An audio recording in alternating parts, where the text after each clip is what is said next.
Amazing. Gabriel, if it's okay with you, kick things off. All right. Great. Hello. Welcome to our HLS week session on relational leadership. I'm Gwen. I work at Collaborate. And to facilitate access, I'm going to give an audio described introduction of myself. So I am a brown-skinned woman with dark brown hair and brown pattern glasses, and I'm wearing a multicolored scarf. And behind me, there are some hexagonal boxes and some very small plants. It's really wonderful to have you all with us today. We hope that you'll get a lot out of this session. Shortly, I'm going to hand you over to our speakers and facilitators. But before doing that, I'd like to do some housekeeping.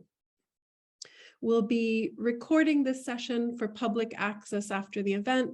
So if you don't want your camera or voice to be captured, feel free to turn off your camera. If there's anything that you say in this session that you don't wish to be included in the recording, please let Collaborate Tech know in the Zoom chat.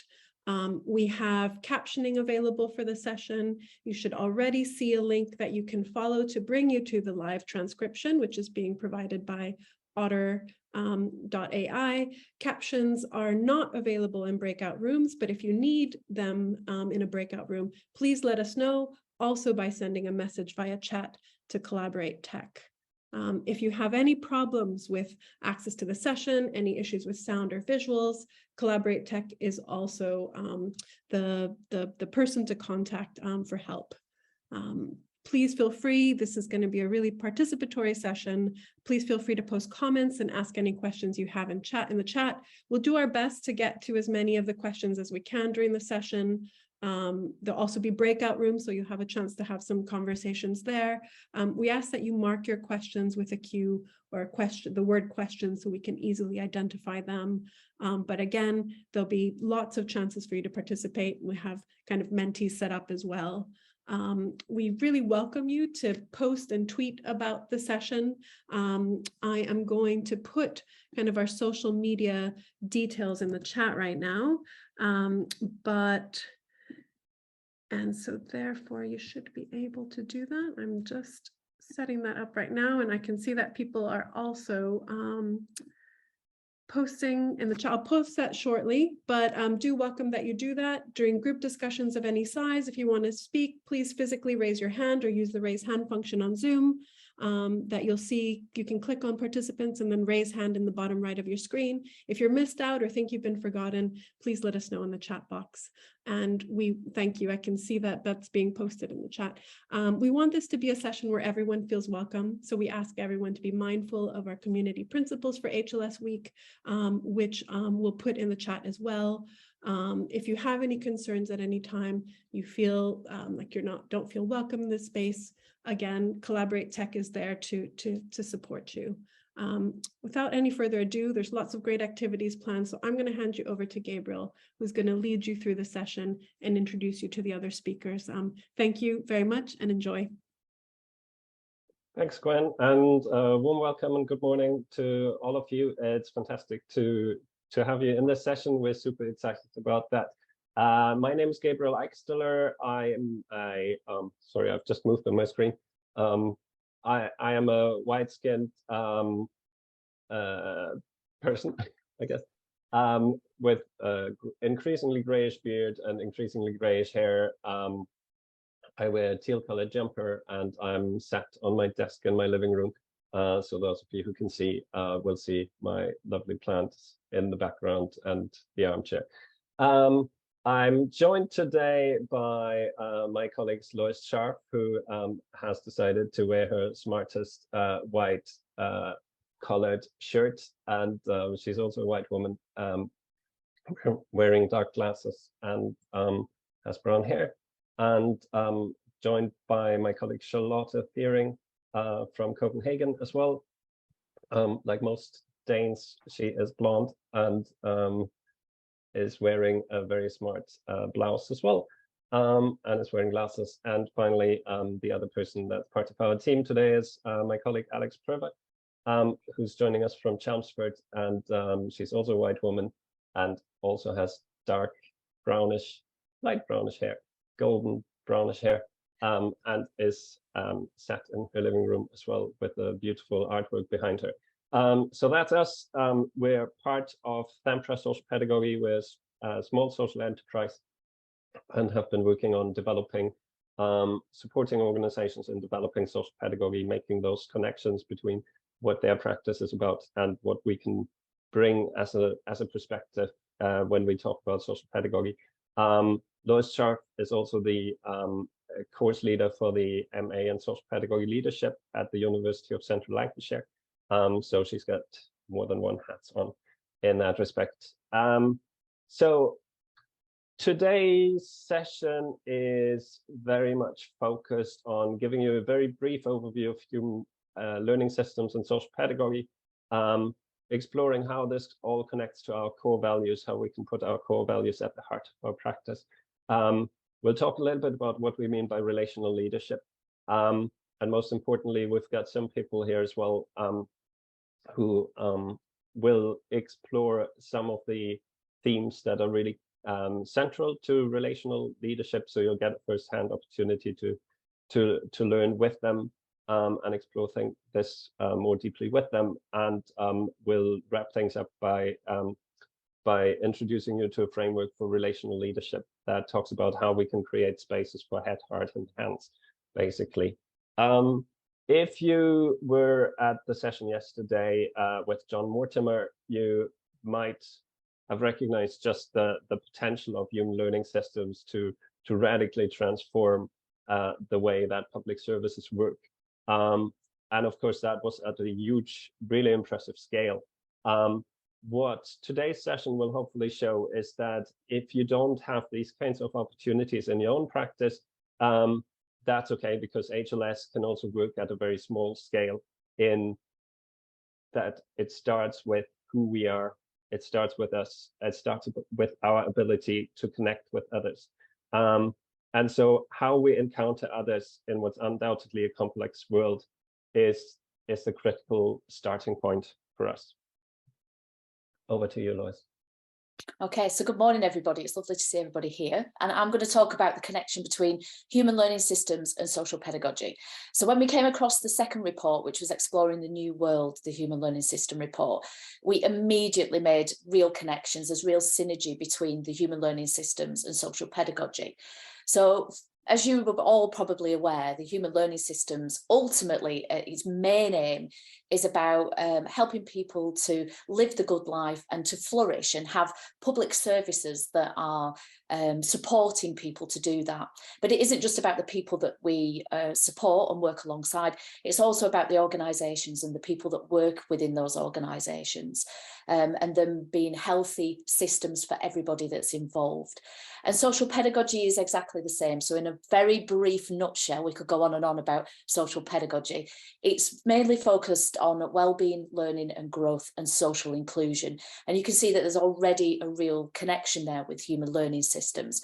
And for me, I think human learning systems are a great framework to think about how we how we have public services, or we have teams and organisations that help people flourish. And social pedagogy is very much the how do we do it then. So if this is the framework that we've got in human learning systems, then social pedagogy focuses on helping us work out how we do this. And I think one of the key things that was highlighted in that report, in the Exploring the New World, and is in the new ebook, is that the world is really complex. So, none of these things have a simple answer. So therefore, there isn't a simple solution. And social pedagogy is exactly the same.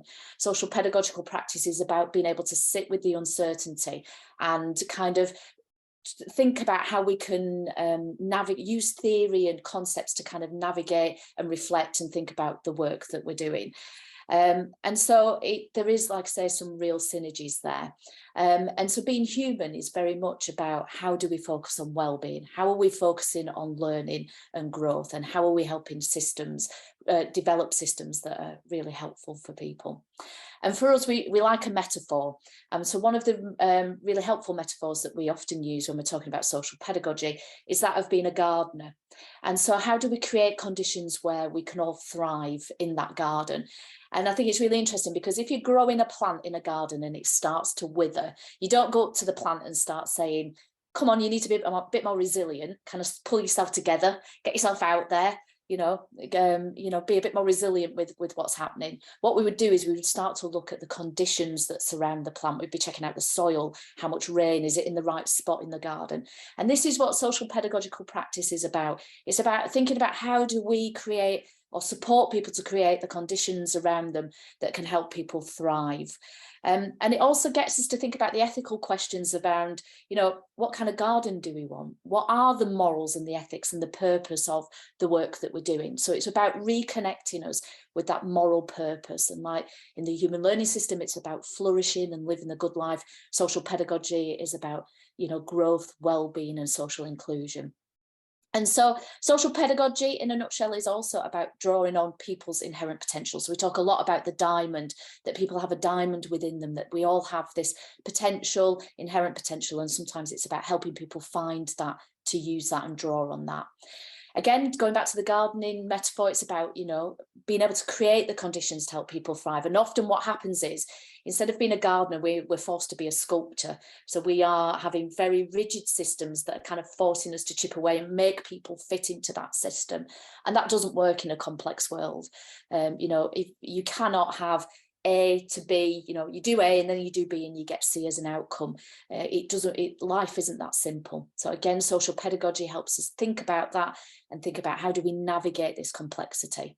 One of the most important things as well for me, I think, in social pedagogy is that we have ethics as first practice. So it always comes down to that moral purpose of the work, which again is very much linked to human learning system. So what is the moral purpose of what we're doing? Where is the agreed and shared moral purpose? What are the ethics behind our practice?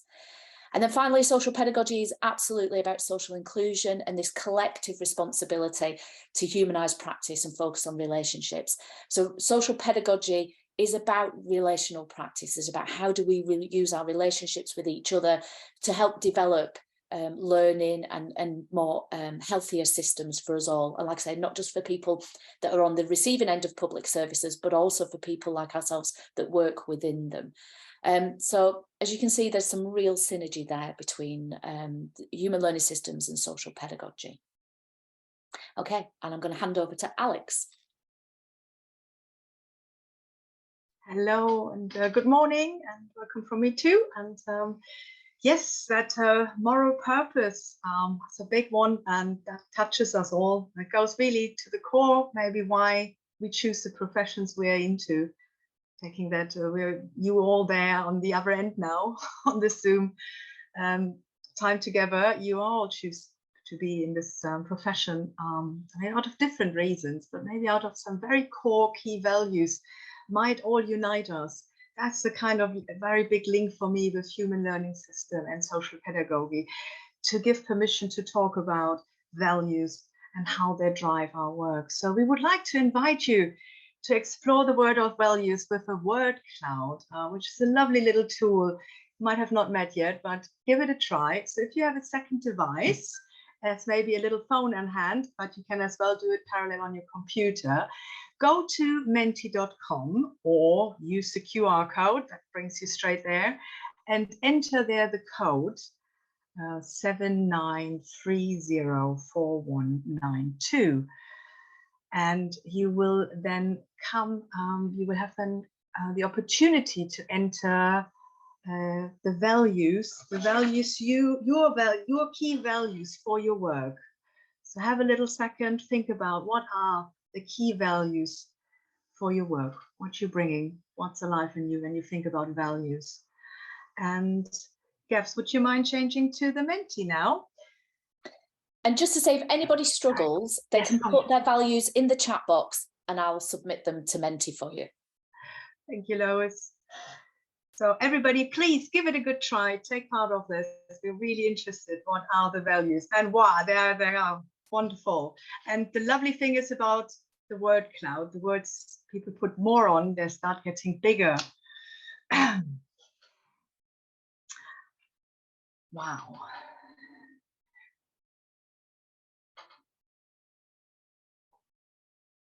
We can see relationships right at the center there, which again is, a key focus in social pedagogy is about how we use our relationships? How do we build, maintain, how do we manage relationships when they become tense and complex and challenging?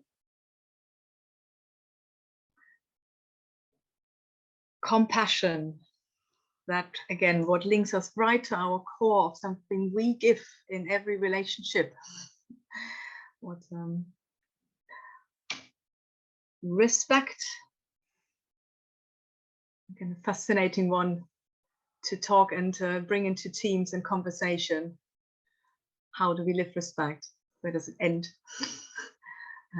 Where does it start? Wonderful. And more, 50 contributions already. Please, going as well to the outer ones, non-judgmental, people-centered.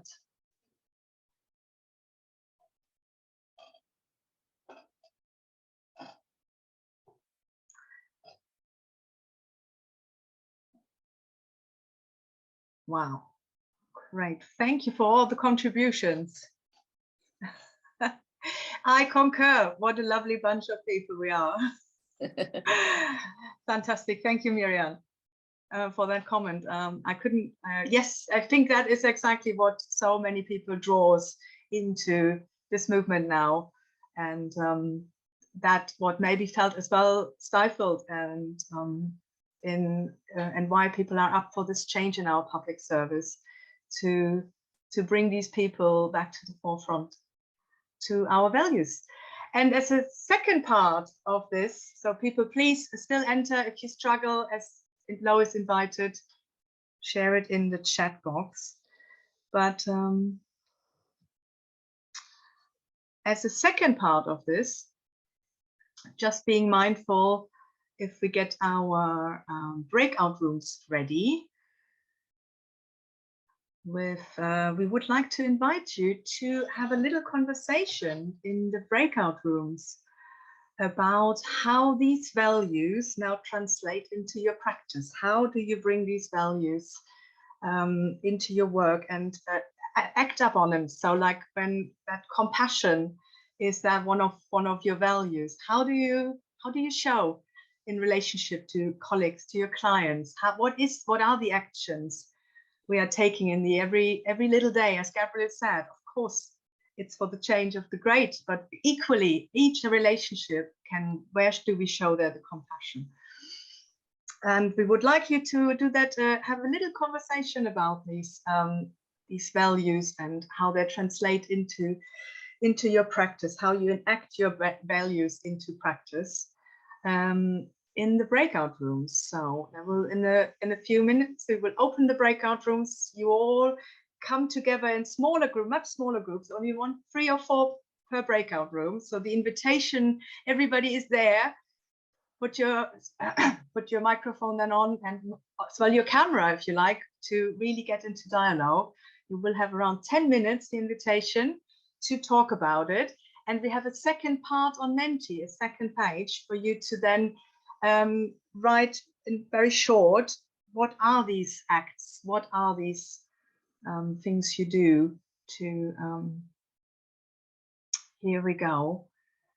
So very short practice examples of how you enact your key values. So in the breakout room, and then at your findings conversation in short on Menti. So we would open the breakout rooms now. And please go and join and have a great 10-minute conversation on your key values in work and how you act. And let's see, wonderful. So people are heading out. If you're struggling to find your breakout room, if you can head to the bottom of your screen, there should be a bar that says breakout rooms. If you kind of click that, you should be assigned. If you haven't been assigned a room, please let me or the Collaborate Tech or speak in the chat and we can assign you to a room. If you'd prefer not to join a room and rather just kind of listen in, also just let us know and we will make sure not to allocate you into a specific room for that purpose.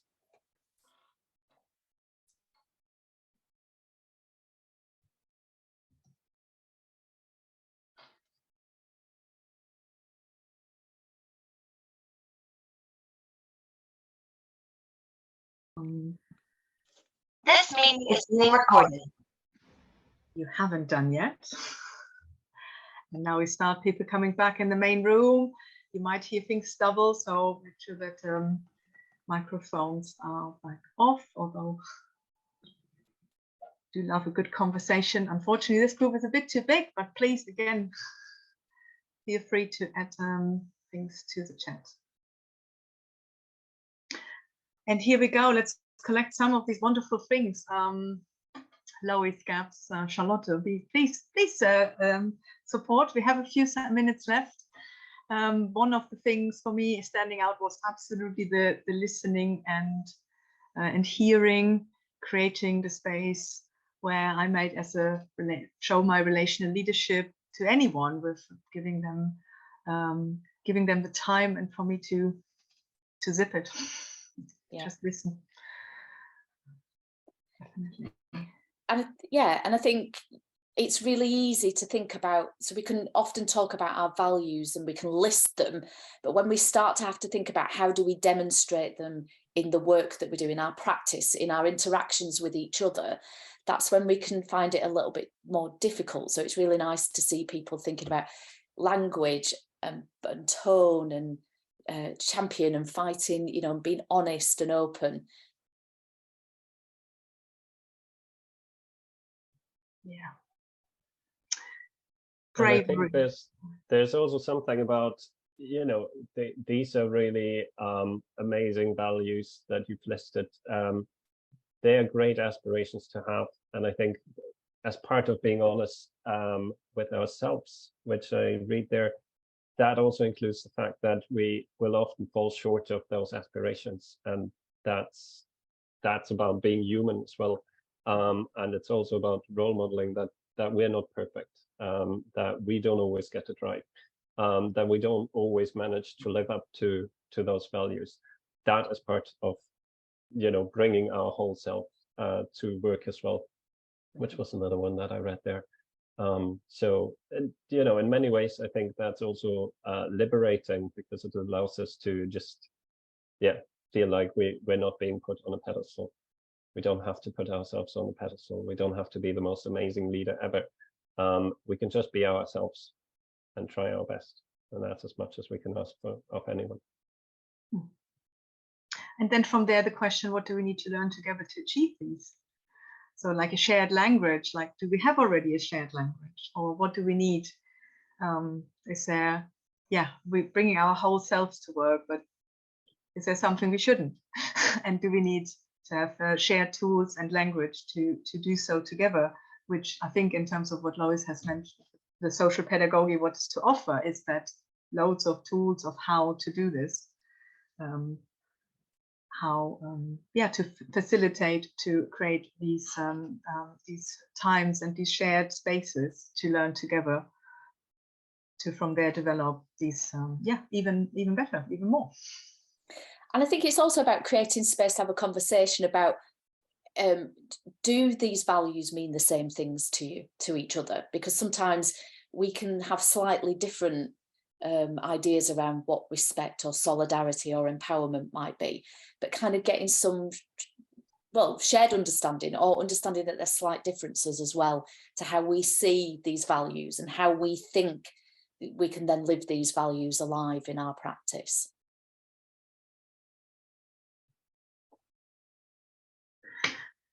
Yes, and in German, I'm a German qualified social worker, social pedagogue. So, and I've grown up, my professional upgrowing in that was with this term Haltung.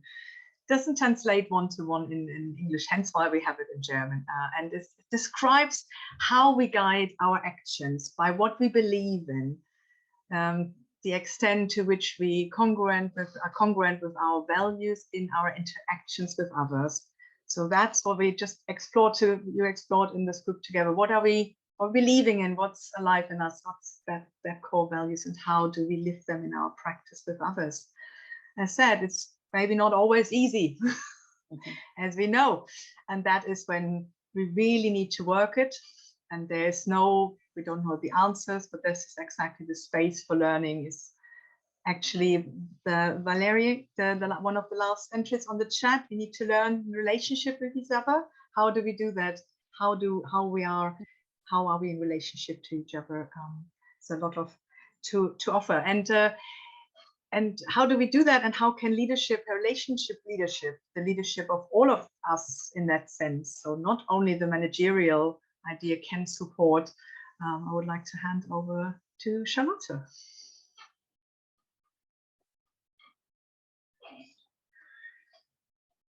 Hello. Hello, and sorry, now I've been on mute so long, so my voice is a little rusty. Nicely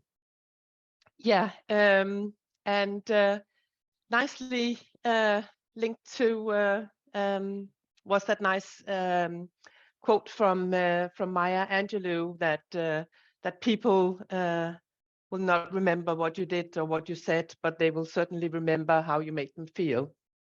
And we have already talked a lot about key values, ethics, and thriving gardens, which leads us nicely into this concept of relational leadership. And one way of defining relational leadership could be with the words of Simon Sinek, who said that leadership is not about being in charge, it's about taking care of those in your charge. So returning to that garden analogy, then relational leadership is about how we design that garden we want and finding these new and creative ways of working better together, focusing on that role that power and relationship can have in that of advancing change. So if we, for instance, want a garden where we enable honesty and a positive error culture, then we need to think about how we can give our staff the freedom and the authority to basically respond to the particular strengths and needs of each person they work with, and to think about the relationships that needs to be nurtured.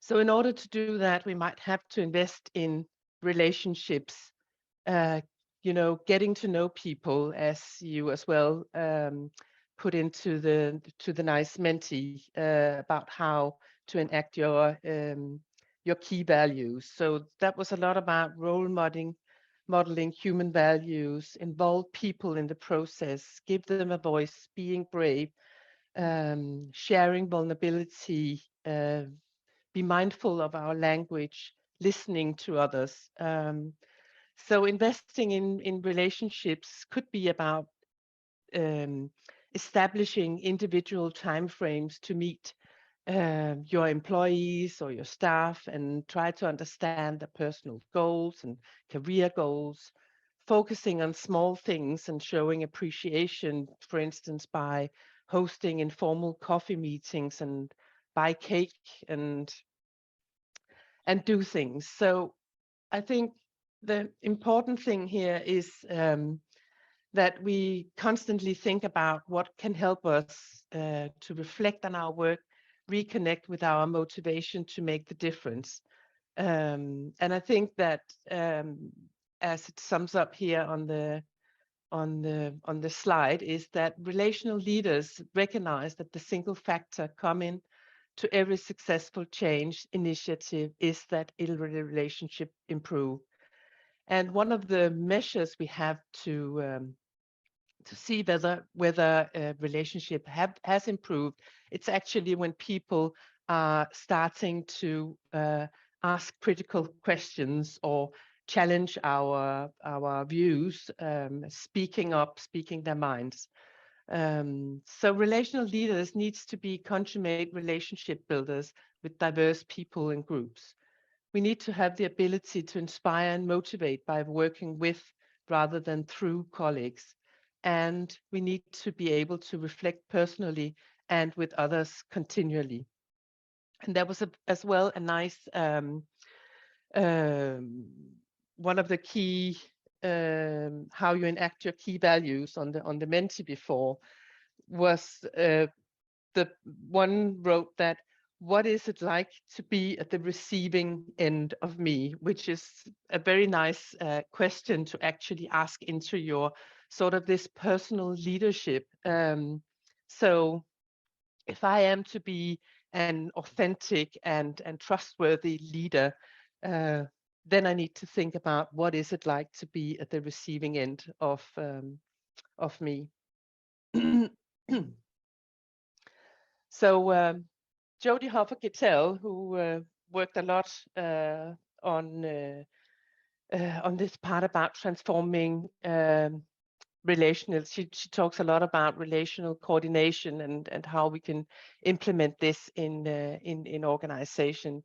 And she says that organizational change does not start with the adaptation of new structures. Rather, it starts with participants changing their patterns of relationships. So, and I think that is exactly what we are going to explore in our case studies. Yes, that's right. And I think the beautiful thing about that is very much that we all have the power to change the patterns of relationships that we have. So even if we don't have power to change the structures or change policies, our power lies in our ability to build positive relationships that inspire people. And encourage others to be who they are as well. Yeah. And I think just before we move on, I mean, we often, Charlotte and myself, like we said at the beginning, you know, we teach on the master's program, and we'll often say to the students that we focus a lot on our relationship-based working with the people that we're supporting, the people who are on the receiving end of support services.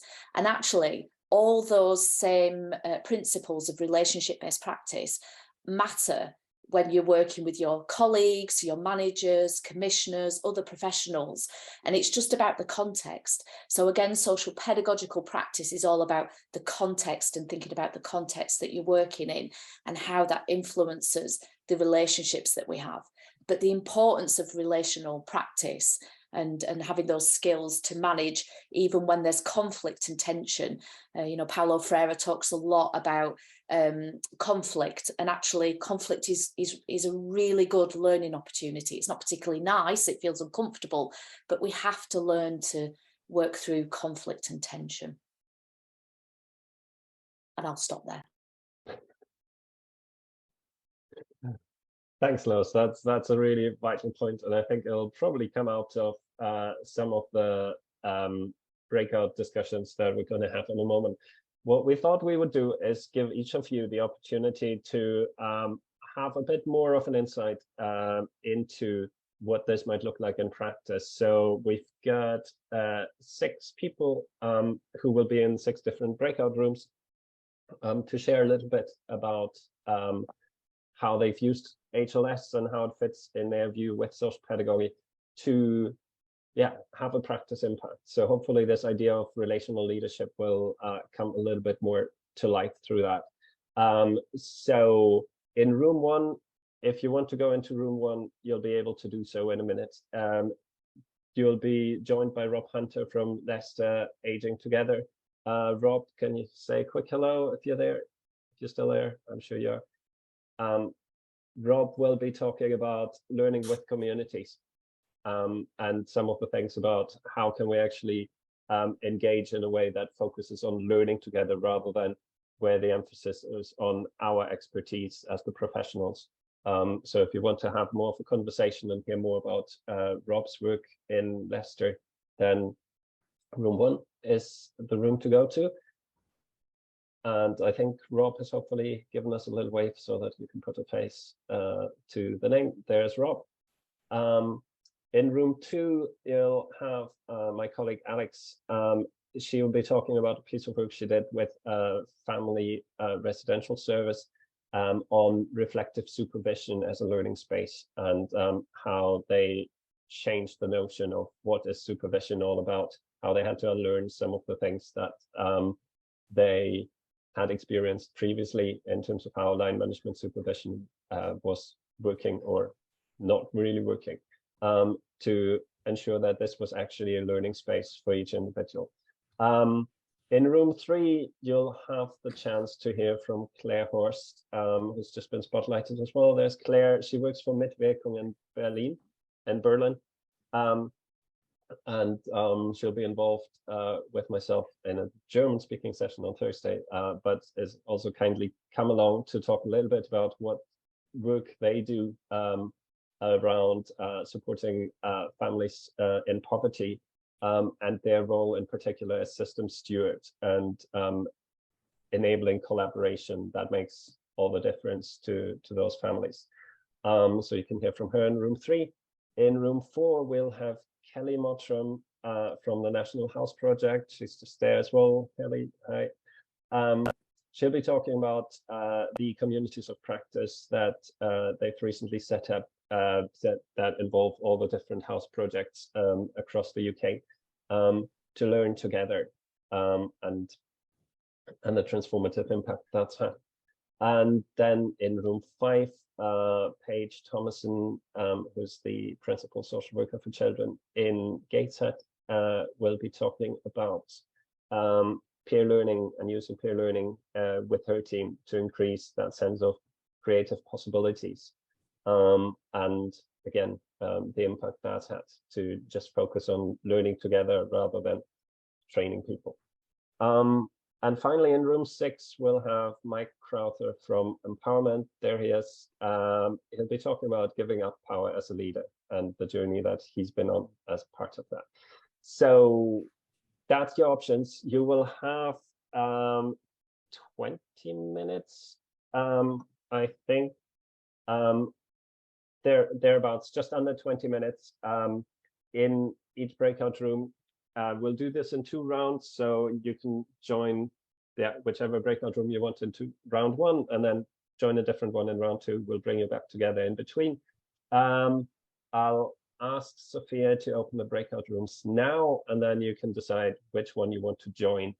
At the bottom of your screen, you should have the option to join a breakout room. There should be a little icon that's just come up that says join.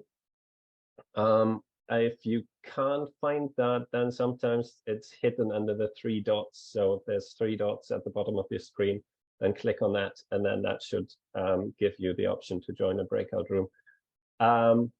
If you can't work out the tech for whatever reason, then just rename yourself to whichever room you want to be in. So just rename yourself as 1, 2, 3, or whatever. You can rename yourself by just clicking on in your own little camera feed. If you click on the 3 dots there, you should be able to just rename yourself, and hopefully we'll be able to work things out, and you'll all be in the breakout room that you want to be in. And yeah, if there's any issues, we will help assign you. Perfect. It looks like most people have been able to join a room, so that's good news.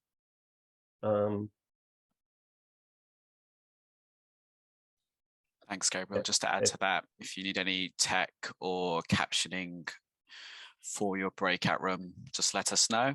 And then again, any other tech issues, let Collaborate Tech or the chat or any of the speakers know, and we'll be happy to assist you.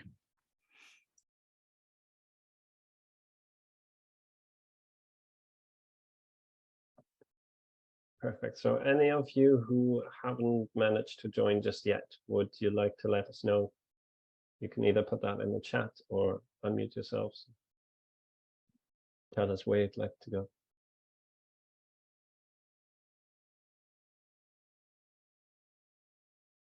Okay, and Charlotte, are you? Yeah, I am leaving. Bye-bye. Perfect.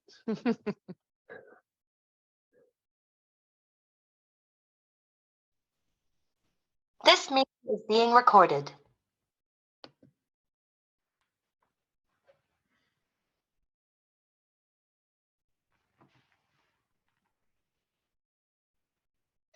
Gaps, we can't hear you. Right. Rookie mistake, huh? Perfect. Thanks, Alex, for the reminder. Thanks, Tasha, whoever sent me the little. Please unmute yourself. Yes, as I was saying, as you couldn't hear, thanks. I hope this has given you an opportunity to at least start to have some of those conversations with other people in those small groups. And I'm mindful that throughout the week, there's also opportunities for further networking conversations that you're most welcome to join. And I'm sure that people will also have exchanged contact details. We've still got about 20 odd minutes or so to do so if you wish to. So you can also just use the private chat function in Zoom to do that and to continue having those conversations and yeah, share your learning as well. What we'd like to do now is to just allow a little bit of time for you to just individually kind of take a moment to pause, reflect. If you need to grab a drink or refresh your drink or whatever, use that moment to just think about so far then from those 2 breakout sessions and your conversations so far, what have been the key learning points for you? And again, we'd like you to just use Menti for that because it's easy enough. You can do that on your phone whilst the kettle's boiling, for instance. And yeah, just share some of the things that are kind of stuck in your head, something that's kind of resonating with you right now. Okay, and we'll just give you a little moment for that. And again, if people struggle to put it on the Menti, if they put it on the chat, I've got Menti on my phone, so I'll add it for people. Perfect. Thanks, Lois. And as and when you do that, you can see things there. Don't give up. And it's okay to stop doing things that aren't working.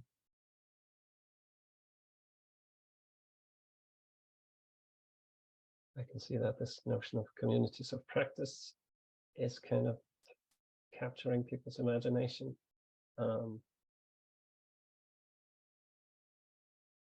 It's okay when things go wrong. Can't get it right all the time. Absolutely.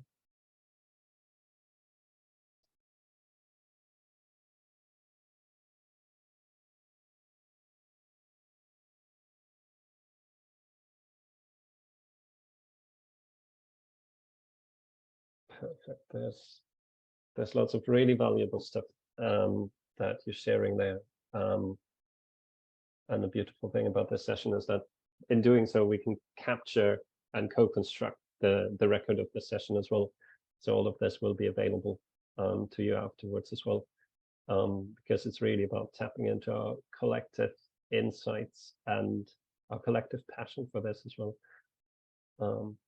So in a sense, we're practicing that sense of solidarity that we mentioned earlier. And building those relationships. Dare to annoy. I'm just picking up there in the random thing. Yeah, it's interesting to see what happens when you set an impulse.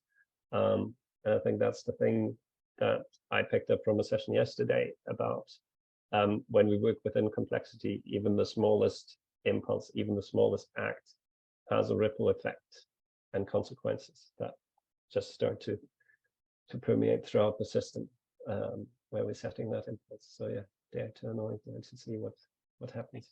And I love that. Resist the KPI and embrace HLS. Absolutely. Brilliant. So keep these things coming. I will hand over to Lois now for. So Lois, can I just ask, what is KPI? So key performance indicators, so outcomes. So right. Local authorities, organisations set outcomes, don't they? So these are key performance indicators. Perfect. Thank you. Right. Lois, you happy to take it from here? Yeah. Okay. So as we're kind of coming towards the end of the session, we wanted to tie this up, and we've developed a social pedagogy leadership framework that's based on one of our key thinkers is Pestalozzi, and he talks about having a balance between your head, your heart, and your hands.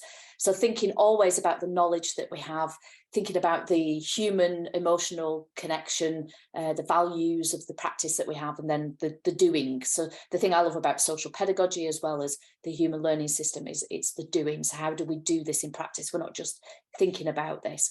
And I've just sat in on Mike's presentation, Mike Crowther's, around power. And he made the really important point that, you know, life is really complex. So there isn't any method to kind of deal with that. And one of the questions that was asked about was around organisational theory. And often what we're given is a manualized kind of way of working. So if you follow this approach, if you follow this theory, you will get these results. Or if you go through this process, you'll get this results. And I think what's really freeing with the human learning system and social pedagogy is that there isn't that the world is complex and you do have to sit with some uncertainty. But actually what we can do is we can use theory and we can use concepts as navigation points and reflective points for us to think about the work that we're doing. And that helps us kind of make sure that it's meaningful. So in the first session that I sat in with Paige, she kept using this phrase meaningful. It has to be meaningful. And again, this is really, really important. So we've developed this framework that shows on the outside there, you can see the legal and safeguarding frameworks. So there is a reality to the work that we do. We're always bounded and guided by the legal and safeguarding frameworks. We have to know those, and they are important for keeping us and everybody else we work with safe. So it's understanding those. And the thing to say about the framework is that this is flexible. It can move, it can kind of grow or shrink or be different shapes, but we're bound by that work. But then in the middle, to pick up on Paige's point, we have this agreed purpose. It has to be meaningful. So this is where we have this shared agreement. So whether it's the human learning systems focus of helping people flourish, whether it's social pedagogy is looking at well-being, learning and growth and social inclusion, it's what is the purpose of the work that we're doing and how do we all agree that we understand that purpose. And then we have values alive in practice, as you can see here right in the centre as well. And so that gets us to constantly reflect back on, all right, if this is our moral and ethical orientation and these are our values, where are they alive in the work that we do? How do people feel and hear and see those values becoming alive? But then within these two spaces, so the agreed purpose is kind of your anchor, your flagpole, if you like, that we're tethered to. Within that space, we then have all this really exciting creative space where we can use theory, concepts, ideas as navigation points. But what I want you all to take away from today is thinking about in your work, where are you helping build spaces for relationships to flourish and grow or to work through those tensions? Where is the heart of the work that you do? Where is the space for learning and reflective practice? Where does that happen? And for me, I think one of the most exciting things about social pedagogy and the human learning system is its focus on learning and holistic learning and how every single opportunity is a learning opportunity. Again, Mike in his talk just before was talking about kind of failure, but it isn't failure if you're learning from that, if you are then kind of sitting back and reflecting and thinking about how you can adapt your practice. But then also, where is the space for experimentation and development as well? So very much is linked to the hand of Pestalozzi's Head, Heart and Hands. So what we would like you to do is kind of think about this framework in your everyday practice, and it can work at lots of different levels. So it can work on an individual level, it can work on a team level, it can work on an organisational level, but it's really important that we think about these three distinct spaces and where are we creating the space for relationships, for experimentation, development, and for learning and practice. Okay, and I'm going to hand over to Alex. Yes. Hello, and in this we would like to invite you to think about something very practical you're taking away from today. So an action, again, if we can invite you to do this on Menti and reflect and decide on one action you can take away in one of these areas. So either for the heart, let's just say for learning and reflection, an action. Is there an action for you today to take away for the heart, for the relationship building, how to connect to people? Or is there an action, is there an action to take away for your hands? Experimentation. What could you try out to do different, right later today, right tomorrow morning? And again, the invitation to do this on Menti, and for the ones who had no luck earlier with it, of course, the invitation to chuck it in the comment box. We don't want to lose all your great ideas and actions. There's a question as well. So Patricia, you've said what's meant by safeguarding frameworks. So safeguarding often in public services and in welfare services, there's often safeguard legislation that's about minimising risk and keeping people safe. But that also applies to your workforce. So if you work in an organisation, you have health and safety legislation or policies. So it's understanding that we have a duty to keep ourselves and everybody else safe, as well as often the legal responsibilities of the job that we do. Does that make sense? I hope it does.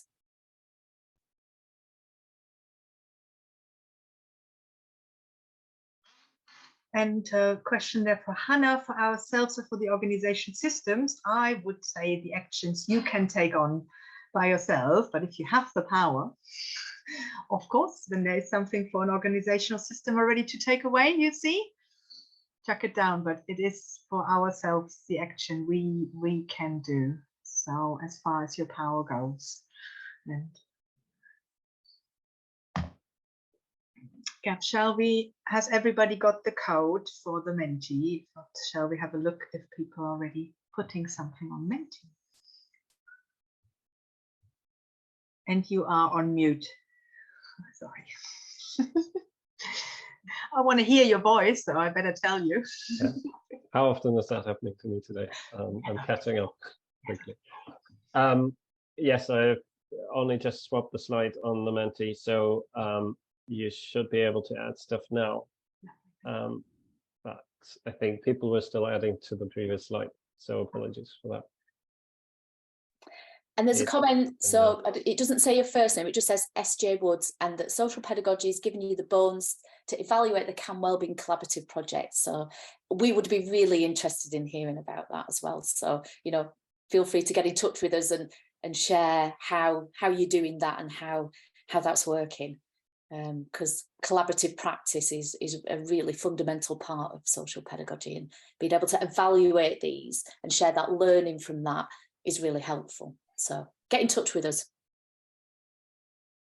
Just as hi, I'll just pop in and say hi, thank you. I will get in touch with you about that, because I think it's been really interesting to hear, and evaluating things is always the hardest bit, isn't it, about actually making meaning out of the work. So yes, thank you for that, and I will share that with you once I've got the report done. Brilliant.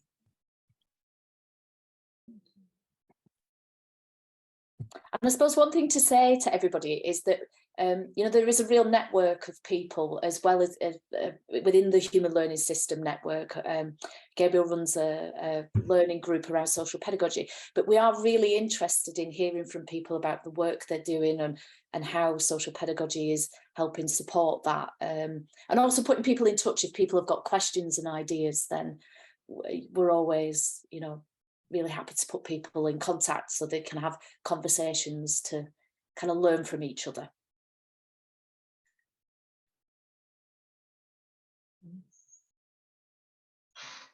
And in the breakout room, we had already thought about that. Yeah, they're not tipping over to the other side. Instead of collaborating and co-creating, colluding and covering. So there are lots of tools which can help, and as well reading that some people would like to find more on social pedagogy learning. I spoke about the 3 Ps as part of a webinar. People want to find a bit more out about that. So we can again put the links out for that, because absolutely it is to use tools to do this relationship work. It's not, it's complex, and it needs reflection, and it needs tools and theory and shared language to keep still a professional in the framework Lois had mentioned, and have a shared understanding about them.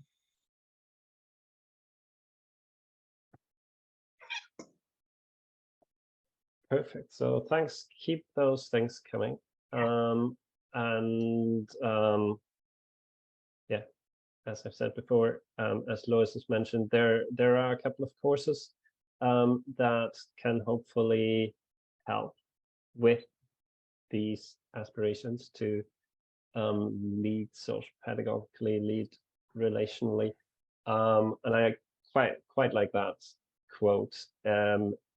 When nothing is sure, everything is possible, right? So we might be a bit worried sometimes about that lack of certainty, but actually it creates opportunities as well. And with the support of an amazing community of all of you and many more people in the HLS and in the social pedagogy communities, I think we can look for those opportunities and help each other make best use of them. So one of the things that we are doing at Thempra is we do offer a couple of online courses as well, if you want to kind of more deeply explore some of these aspects around social pedagogy, relational leadership, and human learning systems. We've got an online course coming up that focuses exactly on that. It's a hybrid of both learning that we facilitate in terms of new input, new introductions to different concepts and models that we think can be really helpful in those reflections about how each of us can be an authentic relational leader and what our spheres of influence are and how we can see those opportunities and be effective in the way we facilitate and create those spaces that Lois was talking about. A lot of that is also about action learning in a peer learning community as part of that. So giving you the opportunity to learn from each other as part of these sessions as well. They're starting in early November. There's 9 of them spread over, I think, 5 or 6 months, so that there's an ongoing opportunity for you to kind of engage and learn with and take action in your practice and reflect on that and think about what is happening within my system, where else could I set new impulses, and what else might happen. So you can find all the details about that on our website as well. I will just add the link to that. That would be this course. As I've mentioned in the chat as well, we've got a course that's more focused on relationship-centered practice and how you can use social pedagogy in practice as well, which is starting in early November. And we've got 2 courses starting in January. One's on courageous conversations and is very much focused on this idea that when we deal with conflict, when we need to have difficult conversations sometimes, how can we do so in ways that actually facilitate and improve relationships and create those learning spaces. So again, that's a really interesting course. And if you're more interested in sort of co-production and co-creation, there's a course starting in January as well on exactly that topic. So our website has also got lots of other details about social pedagogy on it. If you're interested, we're also involved in the International Journal of Social Pedagogy, which again gives you lots of open access to a lot of research and practice ideas and theory inputs on social pedagogy in many different countries across the world, in many different settings as well. So you can, hopefully get lots of further inspiration. And as Lois said, we'd be delighted to hear from you as well in terms of any work that you might want to share with us. That would be brilliant. I will at this point then say a huge thank you to all our contributors of today's session. And thank you ever so much to all of you for joining us as well and being part of the conversation. And I will, last but not least, hand you back over to Gwen from Collaborate. Thanks. Yeah. Thanks so much, Gabriel. And thank you so much to Lois, to Alex, to Charlotte. That was such a brilliant session, and just really impressed by how you put the values into practice in these past couple of hours. It just really beautifully done. We have a very brief, just some closing housekeeping remarks. We have a very brief feedback survey. If this is your only or last session of the week, We'd be grateful if you take a minute or two to complete it now. Sophia's going to pop that link into the chat, but really, hopefully this isn't your last session. There's so much more, a really fabulous lineup with many more events throughout the week. We've posted the schedule, so please feel free. Registration is still open. This includes networking sessions that we're running every day, plus a session that Gabriel, one of our hosts for this relational leadership session, will be co-facilitating on Thursday. And that one will be focused on how HLS can help us keep the promise in Scotland. So looking at relational approaches to systems of care for children, but many other ones. And to close the week, we'll be holding a closing celebration on Friday at 1 p.m. This is a chance to come and share what you've taken from the entire week and to hear about where HLS might be going next and how you can be involved. All of these HLS Week video sessions, transcripts, and supporting materials will be available to access within 2 weeks. So just to close, please feel free to give all of our wonderful contributors and yourselves a virtual round of applause, and just thank you so much for all of your engagement in this brilliant session.